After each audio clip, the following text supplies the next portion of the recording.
Hello everybody, welcome back to my YouTube channel. So guys, in this video I'm gonna be showing you how to get my AI on Snapchat. So guys, let's get started without wasting any time. So Snapchat has given you option of my AI. So how can you get it? Very easily. So here are some conditions to get my AI.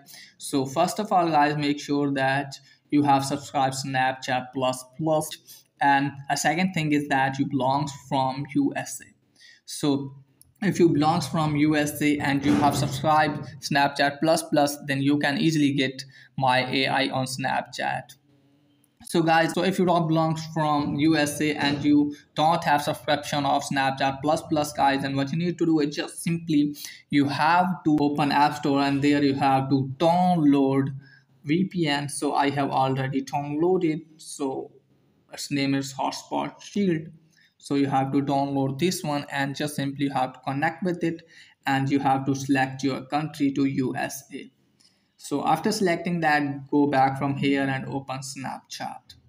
So after opening, I just simply have to tap on your profile here. So from here guys, you can easily see here Snapchat plus option. Just simply tap on this and you can see here my AI option. So you have to subscribe Snapchat plus. Okay guys, if you want to get my AI, then you have to subscribe Snapchat plus and you can easily get it. So that's pretty much for today's video. If the video helpful, please like and subscribe my channel. Thanks for watching.